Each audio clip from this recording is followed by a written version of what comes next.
1944年生まれですけれども、大学に入る頃、飛行機よく分からなくて飛行機の設計みたいなことがしたいなと思ったんですね。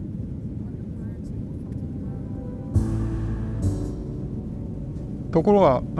日本はまだ飛行機の設計とかそういうことできない状態で、戦争が終わってからそういうことはできない状態で、だったらなんか他のことあるかと思ったら結構建築の設計は面白そうだと。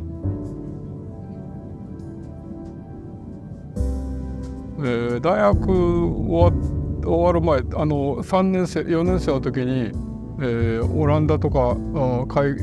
ーロッパアメリカ2年間旅行したんですね。大学の4年生の時トルコから、インドまで陸路へ帰ってきましたから、いろんな気候の変化が体験して、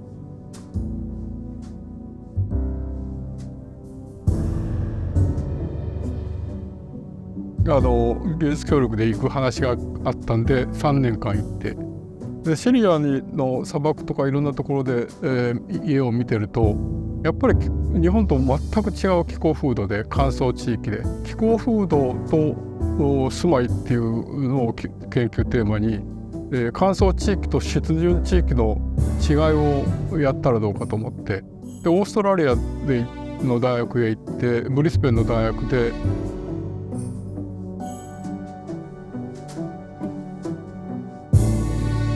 そういうことで、ドクターを取ったんですけれども、その過程でもうすでに設計のもう始まってて、大学へ戻ったりしてる間に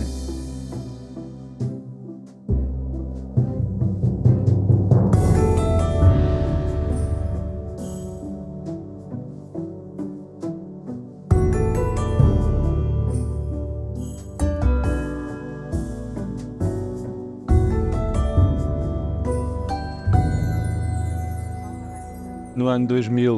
houve uma conferência na Coreia sobre arquitetura tradicional e foi aí que eu conheci o professor Yagi, e a partir daí depois mantivemos o contacto sempre. E em 2000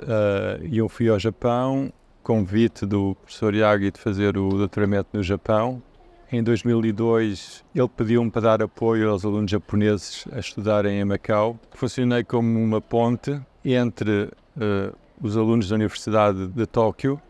e as instituições públicas e privadas de Macau. Então, desde 2002 até 2006, os alunos do professor Yagi vieram sempre a Macau para estudar zonas históricas, etc. E acabaram depois por ser convidados pelo Instituto Interuniversitário, que era o antigo nome da USJ, para fazerem o estudo do novo campus.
We can see Mount Fuji if it's clear,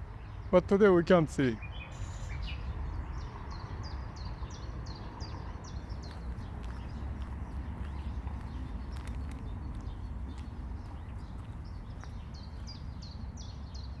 My house. We'll see inside. But so this is the central garden and with 3 other gardens around.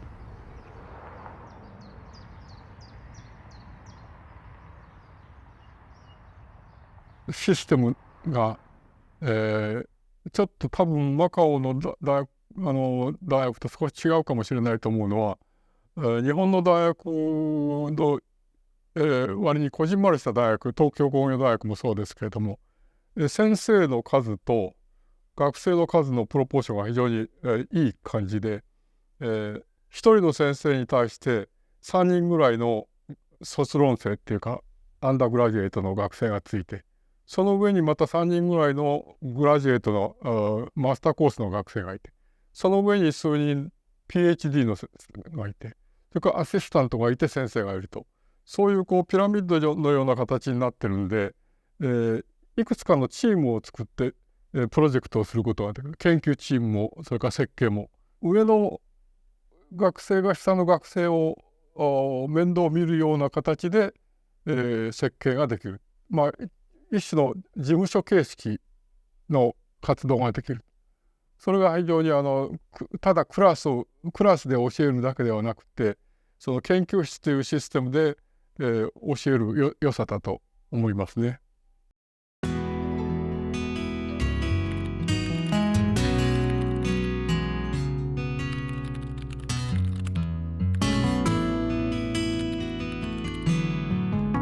それについて言うと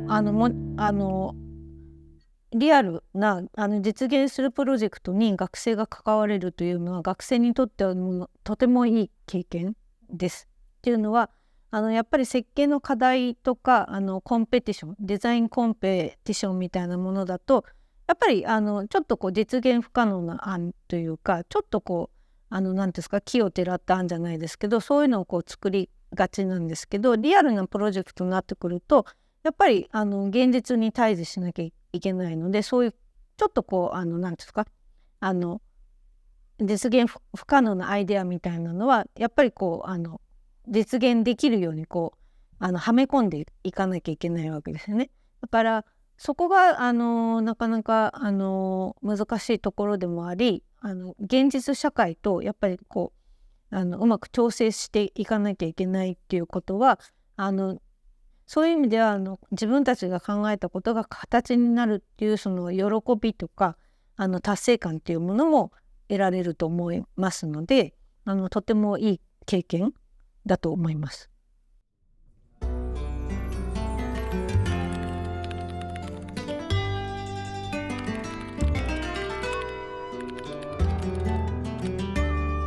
ヨーロッパの学生とそのインターナショナルチームで、マカオの設計に取り組んでいて、それが非常に面白かったですし、そういう形で東京でやってるんだけれども非常にインターナショナルなチームで、やってましたね。筑波万博っていうのが、私がこの小さい時に筑波万博に行った時に建物にびっくりしたっていうのもあります。それで建築のことを勉強したいなと思ったのと、私の母がやっぱり仕事を持って働いてたんですけど、女性が働くんだったらやっぱり技術を持った方がいいっていうのがうちの母がずっと言ってたことで、学部の時の授業とか大学院で授業を受けてたんですけれども、実は私は研究室は八木先生のところじゃないところで修士を取ったんですけれども、ちょうどその頃に助手をしてて八木先生のところに住宅の設計の依頼が来た時に誰か実務できる人がいないかと言われて、それだったら是永さんが今フリーになってますよということで紹介していただいて、八木先生のところで仕事をさせていただくように なりました。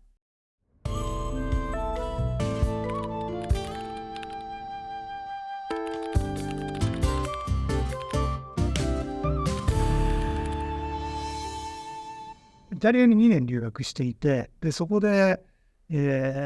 古い建物のリノベーションの研究をしていたんですけど、それが終わって八木先生の、研究室に戻って、その時にちょうどマカオの仕事が入ってきて、ちょうど古い修道院のリノベーションということで、すごく興味のあるプロジェクトでした。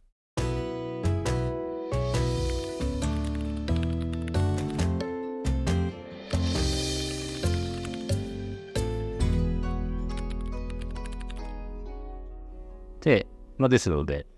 八木研究室でのテーマもマカオをやりたいっていうので、自分の卒業論文のテーマにっていうので、次の年も1ヶ月ぐらいマカオに住んで、自分の研究を小平さんと一緒にやってたんですね。であとは結構八木研究室の中もマカオに関連しているチームというか研究してたりとかプロジェクトやってるチームが結構メンバーがいたので、それこそ今回の大学のプロジェクトだったりとか、あとはマカオ香港のコンペティションも何個か出たりとか、やっぱり外に出て一番最初にマカオに行った時のカルチャーの経験というか、カルチャーミックスの面白さとか、あとやっぱり日本の文化ではできない空間の面白さとか、あとマカオはすごくダイナミックというか、そうですね、やっぱりミックスとカルチャーな感じだったりとか。実は八木研でマカオの研究を始めるより前に一度家族で旅行に行ったことがあるんですね。その印象がずっと残っていて、八木研でマカオの研究を始めるって言った時に雰囲気と何が違うかって言ったら、やっぱ外部空間、広場とか路地とかっていう外部空間が街の中に有機的に入り込んでるというか、それがねやっぱり大きな違いじゃないかなと思って。私が学部4年生の時2005年ぐらいですかねに初めてこちらの研究室で行ってた研究の一連の中で、オープンスペースのリサーチで初めて、マカオに行きました。マカオの印象はですね、非常に高密な中に、中国の文化と、ポルトガルの文化と、古いものと新しいものが混ざり合っていて、で、非常にエネルギッシュなんだけれども居心地がいいみたいな建物がそこに共存してる様子が非常に面白いなと思っておりました。特に旧市街の部分ですけれども、で新しい町の方は、カジノ含めてすごい巨大な新しい建物が建ってるんですけど、そちらというよりは私は旧市街の雰囲気が非常に好きです。八木先生の設計のプロセスっていうのはとてもなんていうんですかユニークで、先生がまずスケッチを描いて模型も全部先生が作られるというか、先生がそれ作るのがすごい好きなので模型を作ってこられて、それをマテリアルっていうかにしながら学生がアレンジしていくみたいなところとか、ちょっと先生これは変えましょうかみたいなところでスタートして進めていくんですね、プロジェクト。けど、マカオのキャンパスの時には学生が作ってきた模型とかそういうので、例えばそういうのもそうですけど、いくつか学生がプロトタイプじゃないですけどデザイン案を作ってきてそれをじゃあみんなで議論するとかですね、全体構想は八木先生みたいな感じでうまく全体と部分の関係ですかね、そういうのが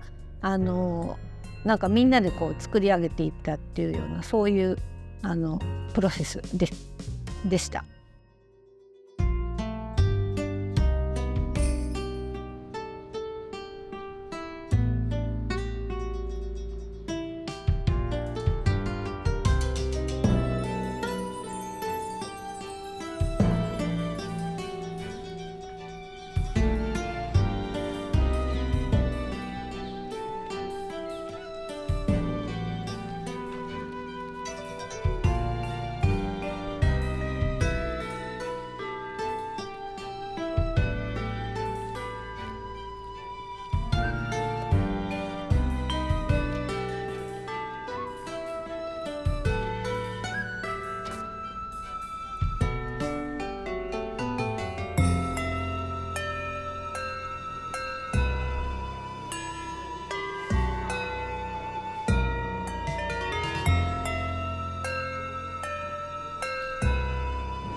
じゃあ私はどう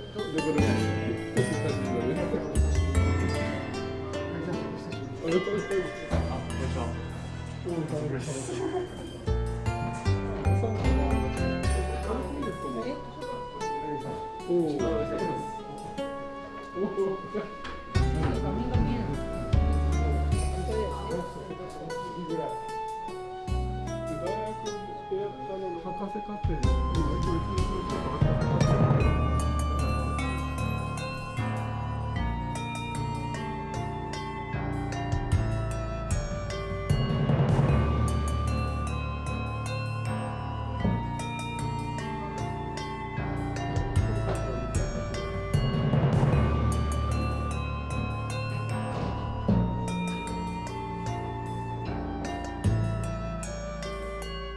すごい、すごいいいです。だってあっちがすごい埋め立ててもうすごいよ。もう何これどこみたいな。もう埋め立てもうほとんど島じゃなくてさ、もうみんな埋め立てつながっちゃう。香港から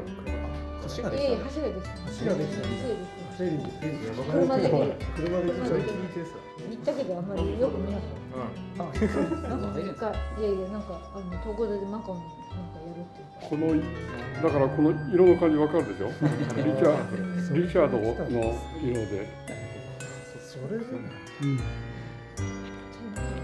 マカオのやらかったんですよ、この色は。電気代でエアコンかかるからっていうのは最初から言われてたよね。それで緑のカーテンや買うとかね、でグリーンパスあるっていうとかエレクトリック代を抑える。人の配置と人の配置をコースできたり。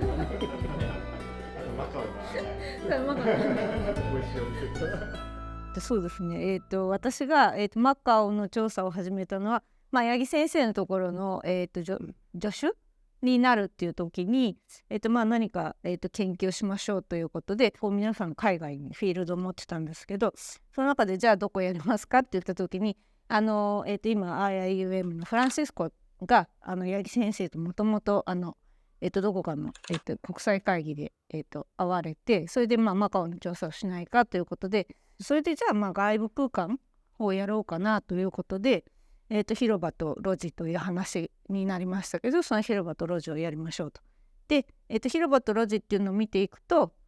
そこに、ポルトガル的なことと中国的なことがこう重なってきていて、そこにその現代のそのカジノとか世界遺産とかいろいろそういうのがこう重なり合って非常にこうミックスした状態であるっていうことがだんだん面白いなと思ってきて、でそのうちに2004年かな、こういうキャンパス計画をするんだということで。No IIUM ficaram impressionados com a qualidade do trabalho e convidaram o professor Yagi, penso que foi o Dr. Richard Wakefield, que na altura era vice-reitor, para fazer campus que fosse ecológico, por exemplo, em termos de poupança de água, de energia, ser autónomo, ser com jardins, etc. ね。で一番最初ですから、そこの地図にあるようにマカオの街をどうやって読み解くかってことから、で最初のサイトだったこれなんて言ったっけね、センジョセフ教会修道院の周りに大学と教員宿舎、学生宿舎全部詰め込もうって言って、確かにちょっと無理なところがあって、我々からしてみると、こんなにも歴史的な建造物を活用して大学キャンパスを作れるなんて、そんな恵まれた話はないな、こんな機会はないなって、そういうので、皆さん参加していただいて、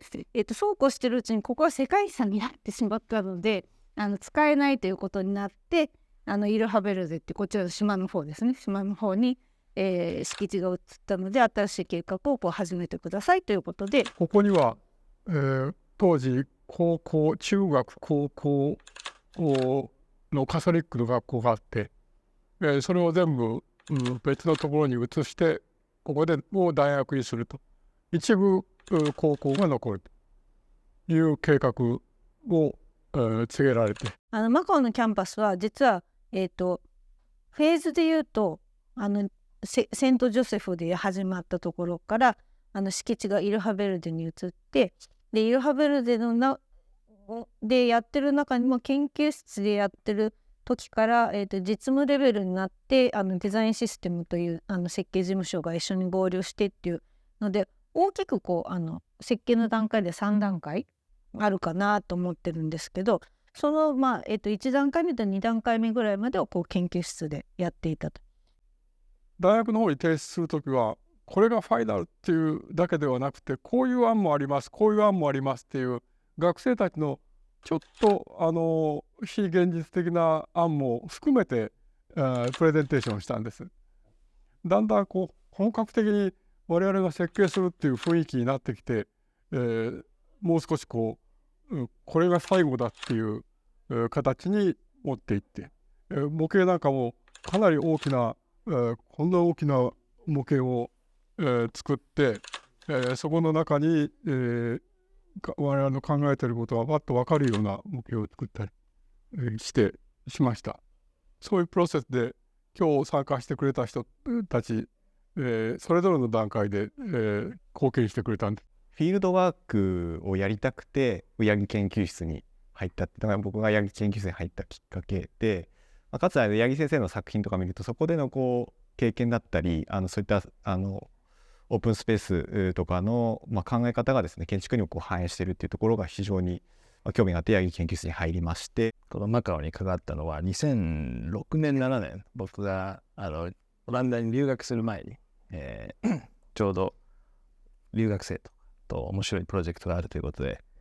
携わらせていただいたんですけれども、僕がやはり一番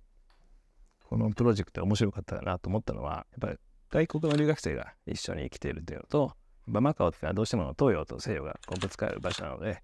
留学生の意見もすごく、参考になって、我々の意見をぶつけて折衷して、いろんないい提案を結果的にはかなりできたと思ってまして、今提案を見返しても、僕もこれは日本の自治体にもどんどん進めていきたいようないい提案が出来上がってるんで、このまま欲しいなと思ってるんですけど。マカオの都市構造というかオープンスペースの構造が、キャンパスに与えた影響ですけれども、やはり周辺、キャンパス周辺があまりいい環境じゃなかったので、少しこう建物で閉じて、中に、広場を作るという大きなコンセプトの中で、それでその時に、やっぱりこれがですね、もともとエルハベルデって離れ小島だったわけなんですけど、その離れ小島のところにまっすぐこういうふうに道が伸びてるんですね。でこれがなんとなく日本的な感覚で言うとちょっと参道っぽいというか、神社の参道っぽくて、その一番最後のところにこうキャンパスが見えるということで、そのキャンパスにがどういうふうに見えるかっていうことと、あとやっぱりキャンパスだからいろんな学年の子たちがこう一つに会するということで、それがマカオの都市でいうとその広場的なところとちょっとやっぱり感覚的に共通するものがあるんじゃないかということで、真ん中にこうキャンパスの広場を置いたらいいんじゃないかとか。USJ のコンセプトの時にはこう手を2つこんな感じにいつも考えたんですね。こう手の2つ囲んだようなこんなコンセプトが、一番頭の中で最初に浮かんだコンセプトです。このプロジェクトに関わったのは2004年から2006年ぐらいの間、2007年もあったかな、2006年ぐらいの3年間ぐらいの間で計画をまとめたりですとか、実際そのメインのそのキャンパスのデザインをどういうふうにしていいかったんですけど、やっぱ根本はその文化の交流だったり、いろんな違う文化をどうミックスさせるかみたいな、そういうのが根本にあって、それは完成したキャンパスでもそれは実現できているので、それはすごく良かったなとは思います。あるいは地下に下がったアトリエのような空間があるのは結構私たちは中国のヤオドンっていう地下住居の研究をやっていましたので、そういう意味では中国的な空間っていうのは、必ずしも地下に入るだけでなくて上に出てくる場合でも、例えば USJ の体育館が地下にあって、でも頭はどうしても背が高いの必要だから上に出てくると。大学の入ってすぐからずっと両側に、広場というか通路が広がって、で全体がお互いにこう上の階まで、見下ろせるようになると、なんかこう自分のコンセプト経験が頭の中のどっかにあって設計するときに出てくるんですけれども、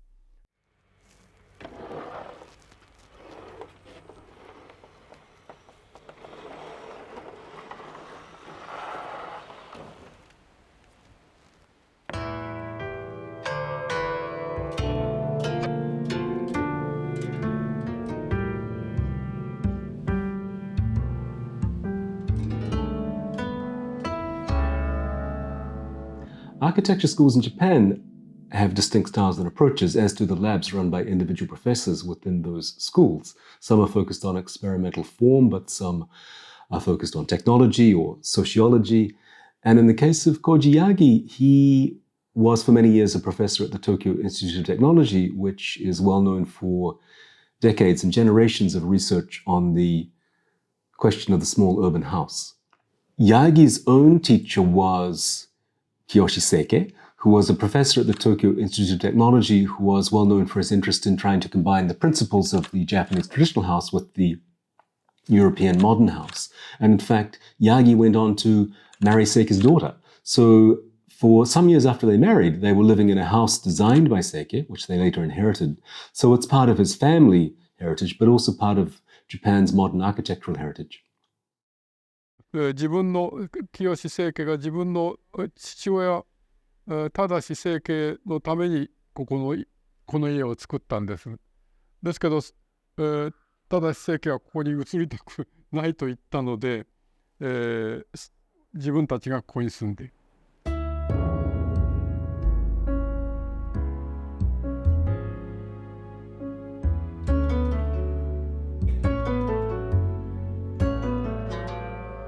Because after the war, construction had to be more for middle class or poor people. So he did this 5 meter, 10 meter design. So he couldn't register basement. So this was a hidden space.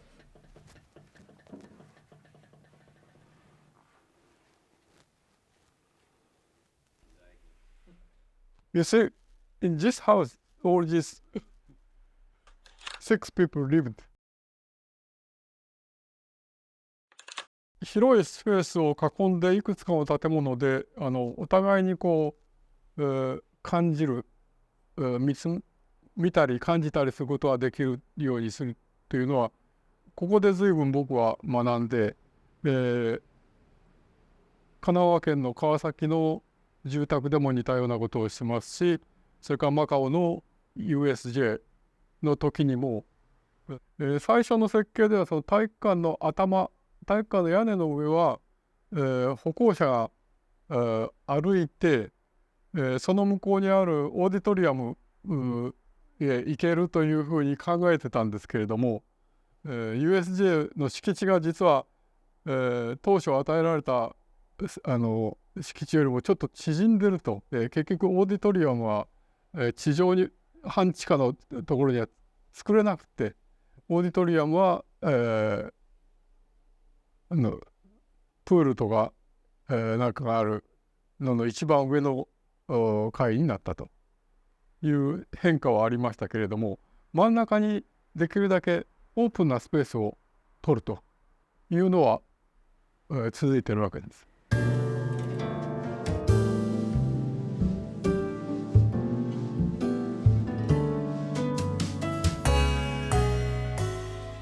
すごくこう景色がよく見えるっていうのは楽しみながら生活できると。それは私の設計のいろんな部分にこういう考え方が入ってきてます。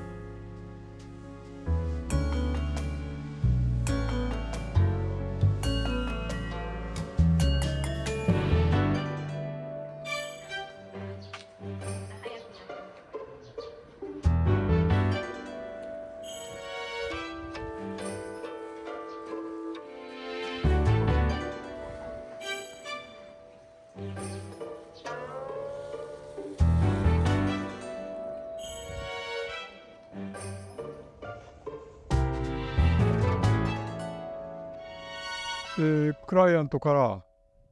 ら、依頼されたのは実はこのガーデンを潰してここにもう一つの家を建てるというのが最初のクライアントからの依頼だったんです。そうじゃなくてこの南北に長い建物でも東と西の太陽があるわけだからもっと家族の関係お互いの関係の方が大切だって言ってこう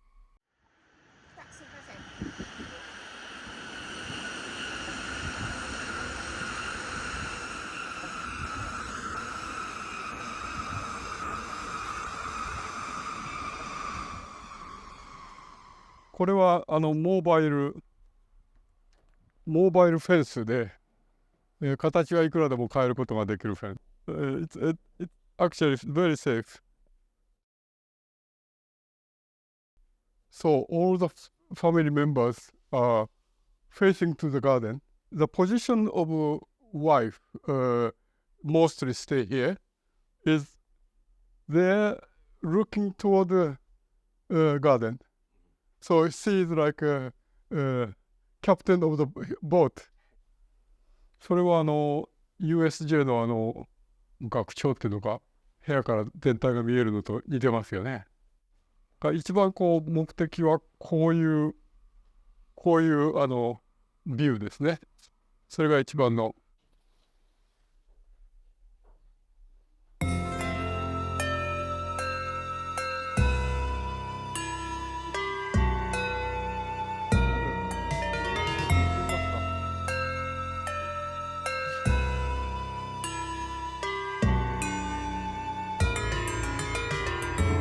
これ典型的な日本の住まいで、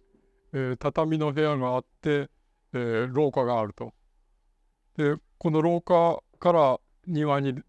出るんですけどこの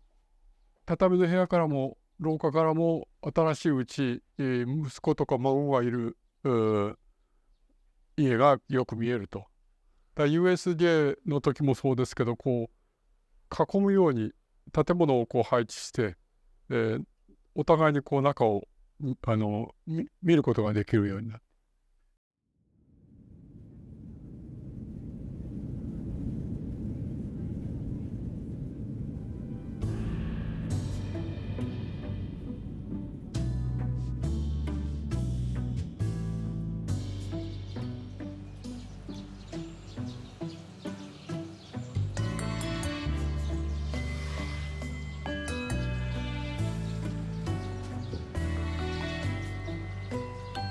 でこの辺りをぐるっと歩いてみると、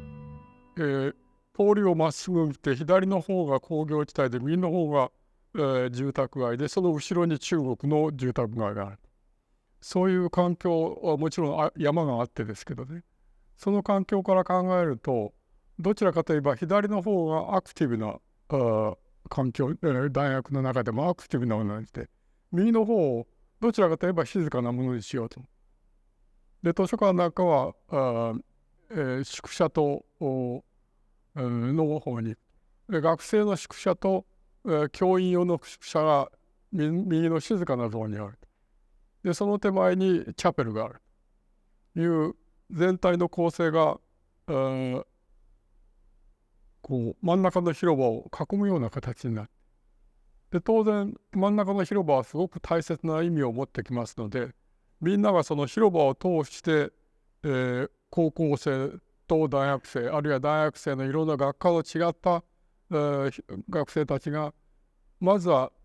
視覚的ビジュアルコンタクトが取れるようにプロジェクトもいつもその人と人の交流特に話をしなくても視覚的に、見えるということを非常に大切に設計してきました。So the visibility was very important concept for me. 参道みたいな軸が大事なんだと。それをこう受け止めるために、中庭形式にしてちょっと建物で、囲ってあげるような計画がいいんじゃないかっていうところから始まってここがちょうど大通りからイルハベルデに来る、軸の線で、ずっとこの大通りをまっすぐ来るとこの点になると。で後ろに、山がイルハベルデの山がある。これを私たちは、すごく大切にしたいと思って、もう周りがどんどん変わって、我々が計画していた頃よりも高い建物がどんどんできて、ここがちょうどポケットパークというか、この中庭がの存在感が余計に増したかもしれないですね。そういったところを外部空間の調査をしている中で、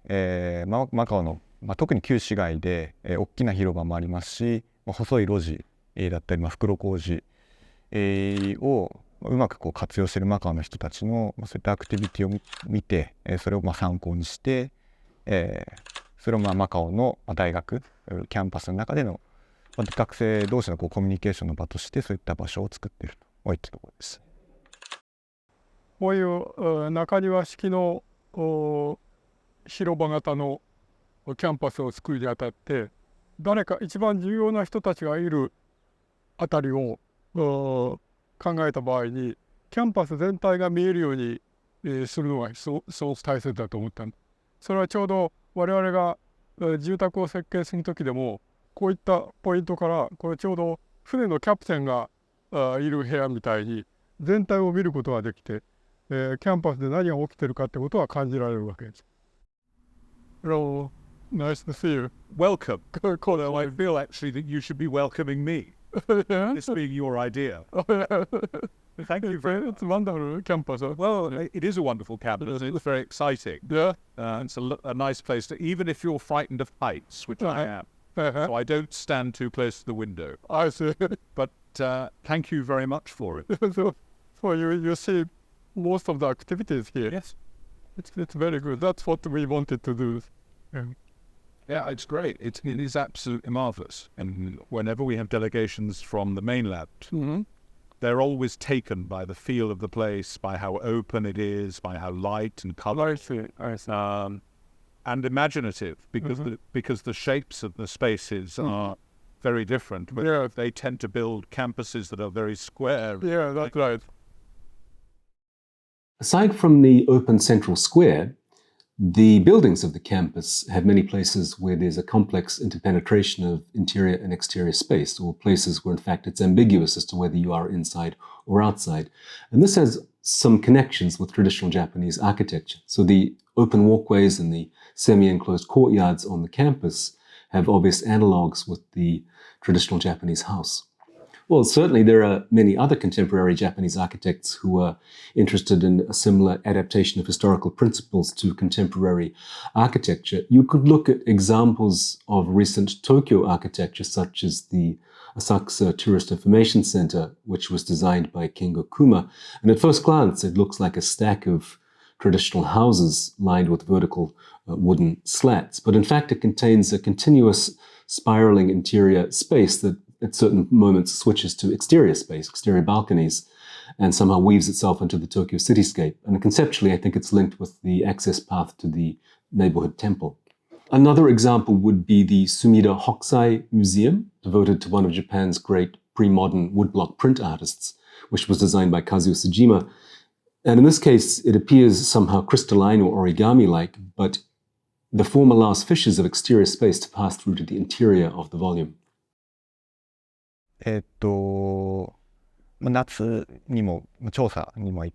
ってたんですけど、マカオの気候は東京と比べると夏は我々が今いる東京よりも過ごしやすいなと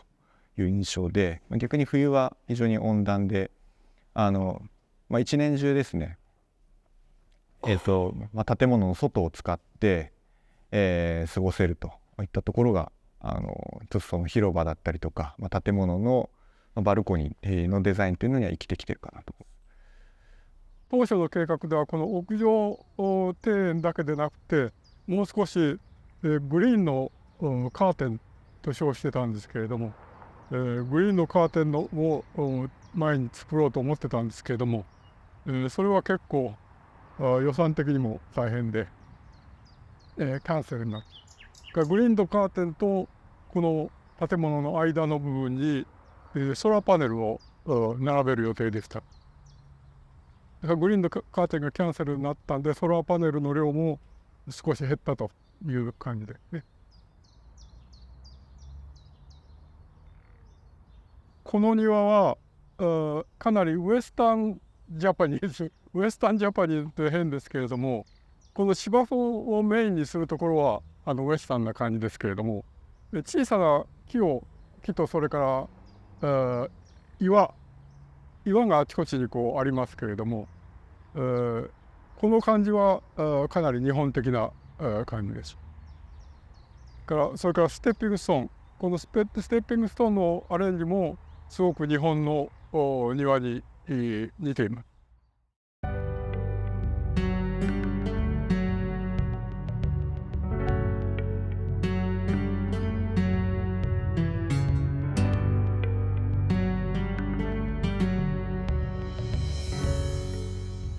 The roof terraces are entirely green, which is partly for ecological reasons. They provide good insulation and they improve the quality of air. But the Portuguese architects transformed them into something similar to a Japanese stroll garden, which is conceived as a network of stepping stones with various highlights along the pathways, the shrubs and rocks, and a kind of network of overlapping sightlines and surprising views and experiences. Although this one is relatively westernized, there's lots of areas of accessible lawn, which is something you would not find in a Japanese stroll garden. それとあと枯山水の場合は本当に毎朝この白い部分を手入れしなきゃいけないんで、本格的なのはですね、これはちょうどウエスタン枯山水でいいんじゃないですかね。枯山水の場合この白い石の部分がだいたい水のイメージでやってますから、水の流れのようなのをこう毎日、つけなきゃいけないんで、結構手入れが大変ですよね。So I think that the attempts by the Portuguese architects and by Yagi himself to implement a kind of cultural hybridization in the campus is very clear in the built result. Yagi himself has traveled extensively. He lived for long periods in Australia and the Middle East. So he's very aware of the importance and influence of climate and culture on architectural design. So he somehow has taken principles from Europe, he's taken concepts from Japan, and he's adapted them all to the Macau environment.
僕自身はその乾燥地域と湿潤地域の建築の住宅の違いをテーマに論文書いたから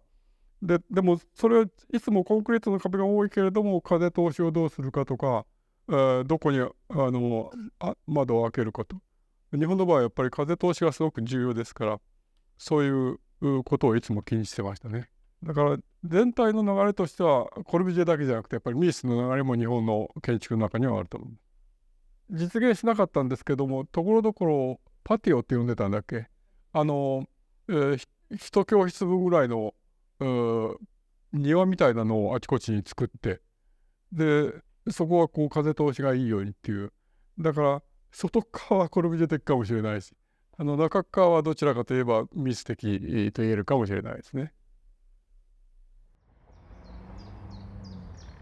そうすると学生たちは、授業はない時にそこで、交流できるということを考えたんです。で、ポルトガル風っていうか中庭みたいな形にして。でさらにやっぱそのキャンパスの中でいかにこう文化を交流させるかみたいな話がとても重要だったので、最初のデザインはこう中庭の取り囲む、建物があって、そこにこういろんな形でこうなんかくり抜いていったりとか、こういろいろこう突き出していったりとかっていうのをデザイン言語にして、こうひだみたいな形の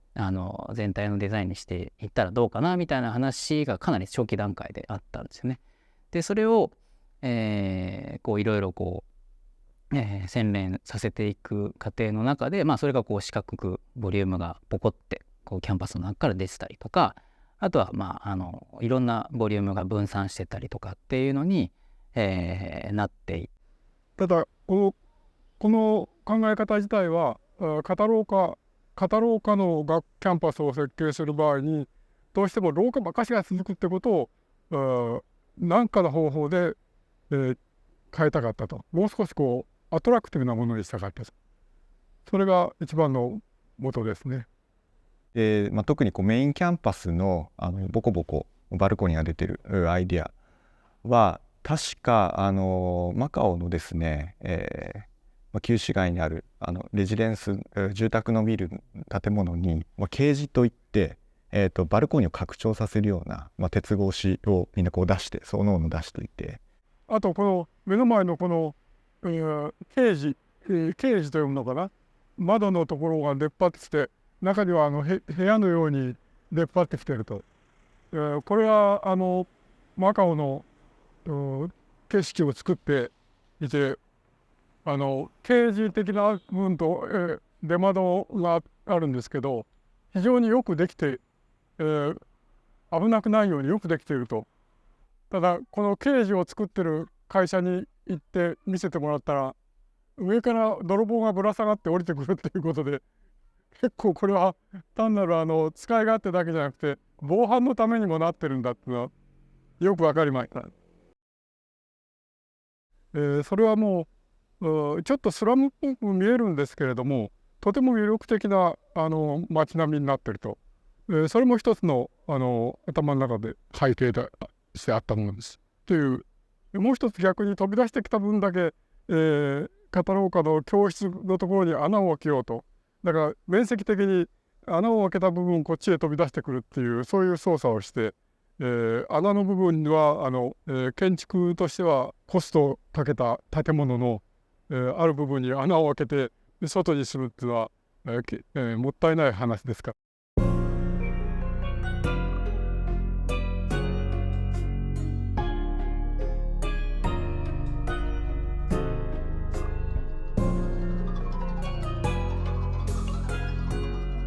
我々がこのチャペルを設計した時は、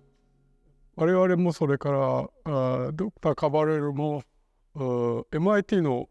チャペルが結構小さくてすごく気持ちのいいチャペルで気に入ってたんです。で MIT の場合は、足元が開いてて外の水に光が反射して中に入ってくるというそういうチャペルなんですけれども、ちょっとここでそれをやるのは難しい。周りに水を全部敷く。で別の光の入れ方をしようっていうんで、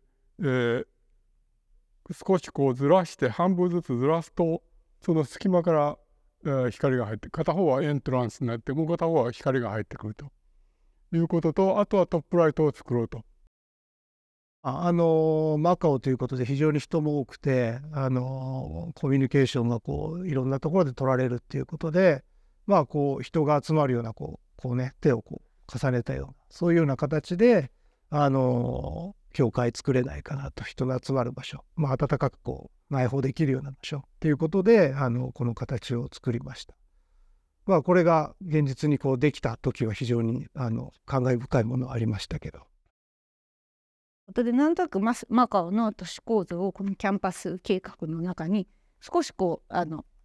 リンクさせるっていうか、そういうヒントをもらいながら作れる。マカオというコンテクストをどうやって理解してそれをデザインに落とし込むかっていうところに、ある意味そのマカオの中国の人でもなくポルトガルの人でもなく、あるその外から観察して、特に都市形成のエッセンスを理解している第三者のその日本チームがそれのエレメントを分析的にこうデザインに変換する。で、広場的な大きい広場、開放的な広場っていうのは非常にポルトガルのセラド広場みたいなものがやっぱ念頭にあったりということで、やっぱチームでなんか日本チームが両サイドをミックスされたマカオという空間をこう認識して、それをもとにデザインしてきたっていうことで、やっぱりデザインにはそのマカオらしさみたいなものが結構注入されてったそういうプロジェクトだったかなと思いますね。を中心にですね、いろいろこう教会とセットになった非常に美しい広場がたくさんあって、そこでこう居心地よく過ごしている、気候のせいもあると思うんですけど、温暖な気候の中で、外部で過ごす時間っていうのが非常にマカオの特徴だなと思いましたので、建物で囲んだその中のコートヤードですね、そこは、セ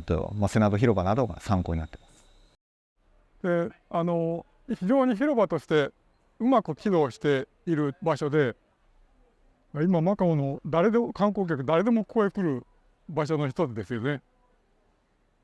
我々もここは非常に好きな場所です。よくその辺でエッグタルトかなんか食べましたね。こういった広場の周りに広場を見ていろんなものがあるっていうのはすごく好きでしたね。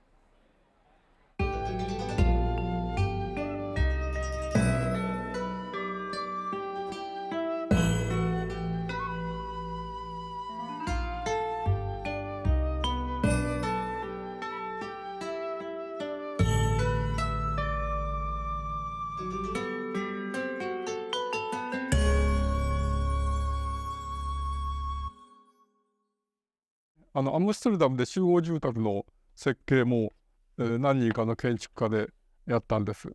それは7人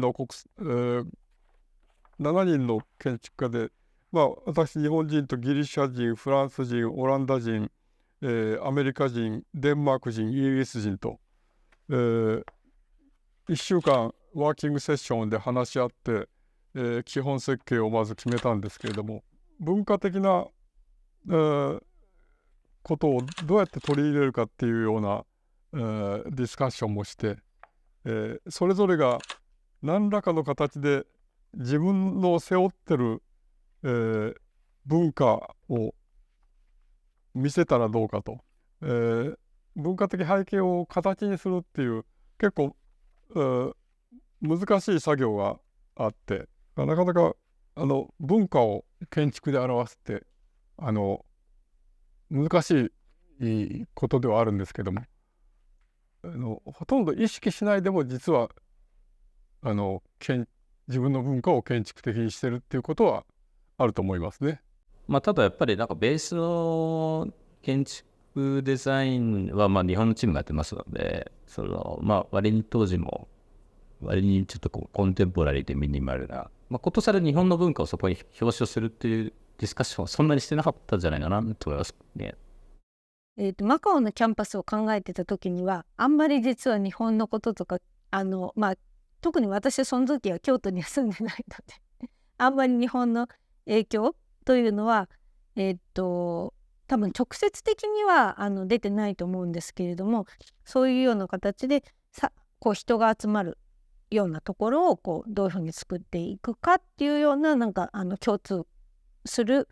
考え方はその時は意識してなかったですけれども、もしかするとベースにあるのかなという気はします。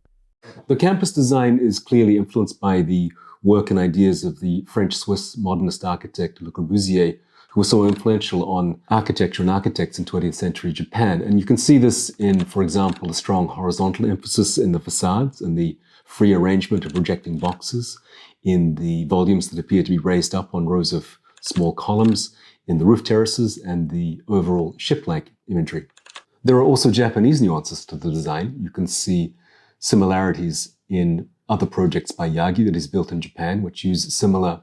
compositional ideas. Well, Ironically, or perhaps appropriately, some of the most overtly Japanese motifs in the design, such as the roof gardens and the red gate at the entrance, were added by the Portuguese architects.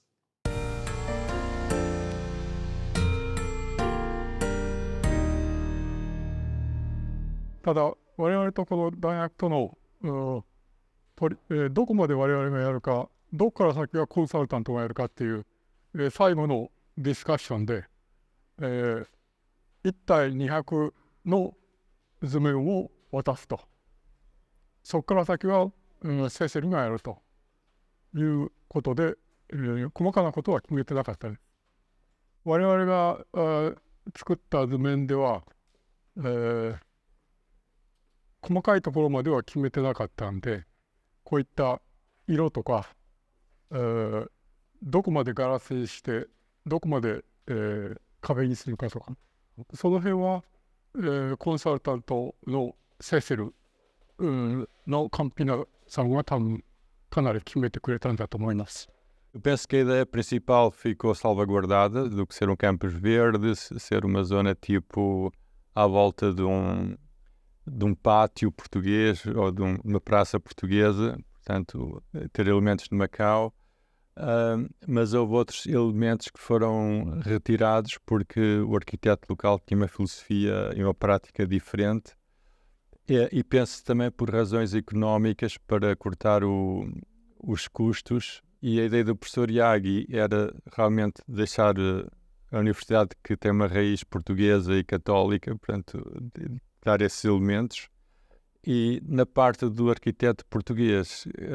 querer incorporar elementos japoneses que têm a ver também com a nossa história com o Japão nos começos de Macau, não é? E também afirmar pôr uma sua assinatura, o seu marco pessoal no projeto. E portanto é interessante ter havido este intercâmbio, os portugueses a fazerem a seguirem um bocado a influência japonesa e os japoneses a traduzirem, digamos, para um edifício os elementos portugueses. The name on the project at the end of the day is Koji Yagi, but of course it was a collaboration with his team of students from the Tokyo Institute of Technology, who contributed a lot to the details and the concepts of the design. So what we have as a consequence is a facility for students designed by students. And I think that's a very valuable experience for everyone involved.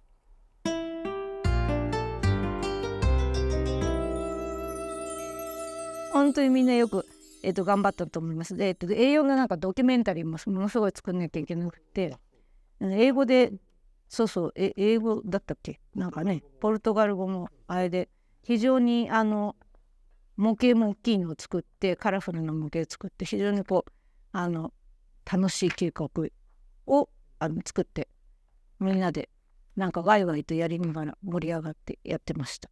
E a universidade é realmente uma porta para a cultura, para um mundo novo, né? Portanto, isso foi, acho, incorporado com sucesso, né?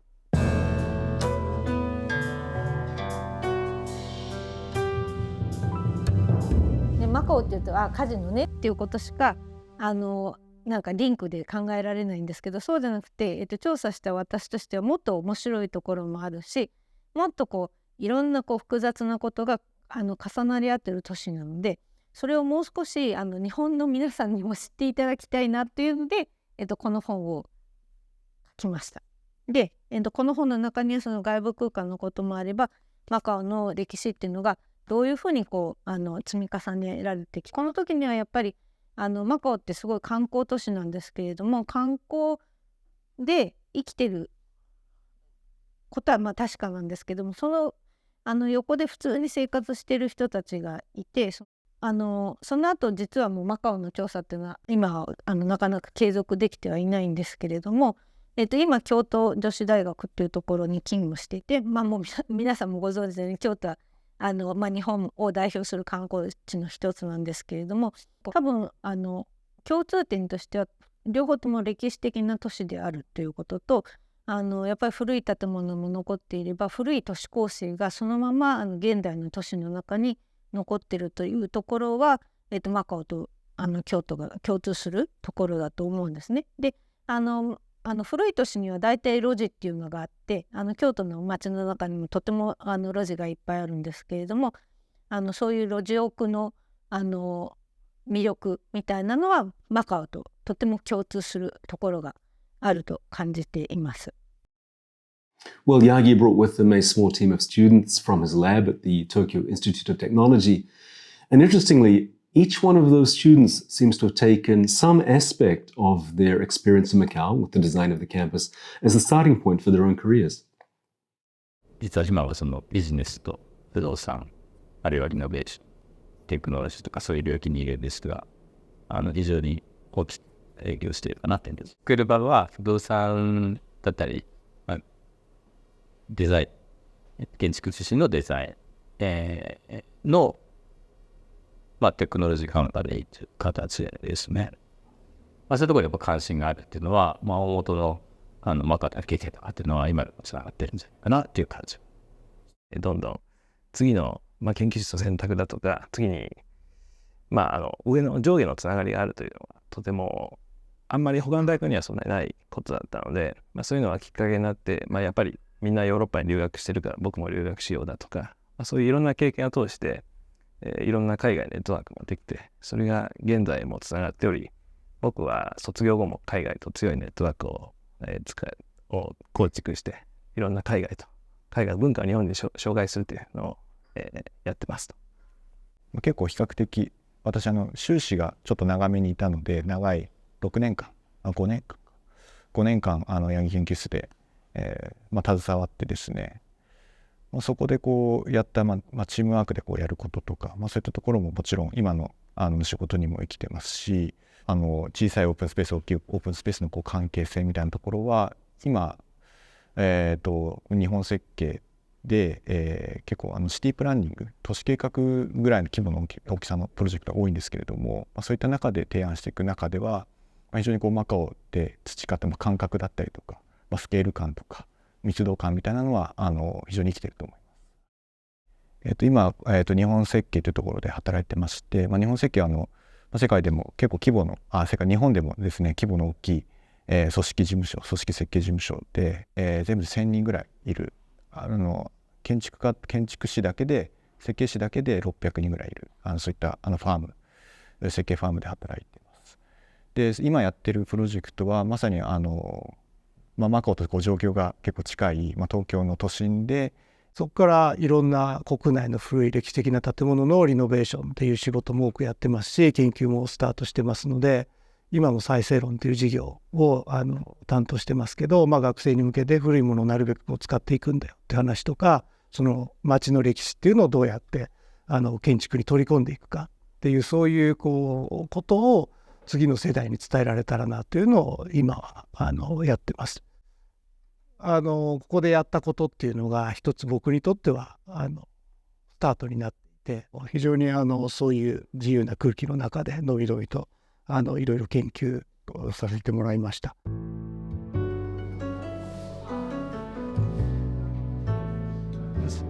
こういうラボラトリーシステムがないじゃないですか、ヨーロッパとか。かなり珍しいです。ずっと何十年もこういうつながってるっていう。ラボラトリー日本のラボラトリーシステムの中でもかなりそれぞれの自由を認めてた、研究室かもしれないね。八木先生もとにかくどんな学生でもその学生のありのままを受け入れてくれるので、多分学生にとってはとっても居心地のいい研究室だったと思うんですね。だからそこが多分八木先生が受け入れてくれるから学生側も、受け入れるっていうか先生を頼りにするっていう関係性がねできてるんだと思います。非常にフレンドリーでもありなんですけど、単純にフレンドリーっていうだけではなくて、非常に大きな懐っていうか大きな風呂敷という、日本で大きな風呂敷って言ったりしますけど、そういうので受け止めてくれる、何でも面白がってくれるっていうところが学生にとってはとても居心地の良かった研究室だったんだと思います。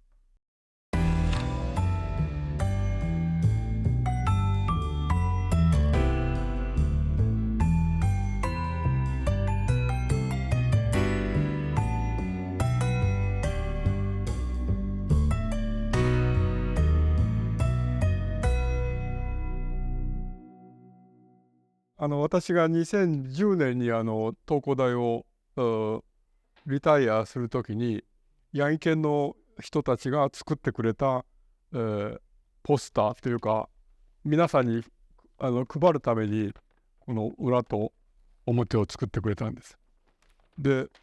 どっちが裏でどっちが表か分かんないけど、まあ一応この八木浩二のバイオグラフィーっていうのは、上が主に私自身の個人的なこととか、研究ですね。でマカオはまだ、完成してはなかったから、上の方にあるんですけれども、マカオのプロジェクトもここに入ってます。で反対側のページは八重県はさっきたくさんの国からいろんな人が来てたんで、あるいは日本人の学生が世界中あちこち旅行してたんで、いろんな写真がこれ非常によく集まってて、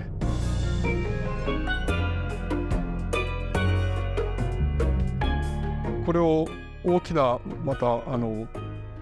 に、キャンバスにプリントしたのを、最後のパーティーの時に、ぶら下げてさようならをしたんです。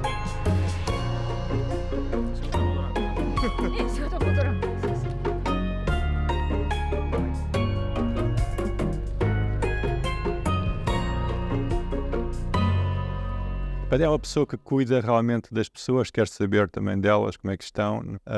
É uma pessoa que tem bom humor. O professor Yagi conseguia criar um ambiente assim de amizade. Isso, claro, que cativou-me muito, porque é muito bom ter um supervisor assim, não é? Isso ajuda muito. 何事にももうめげないで、例えば悪いことっていうか、何ですかね、何事もポジティブに考える、もうそれはもう八木先生の一番素晴らしいところ、非常に八木先生の人間性として尊敬できるところでもあり、もうそれは大いに学ばさせていただいたところです。それを実践しようと思ってますけど、なかなかできません。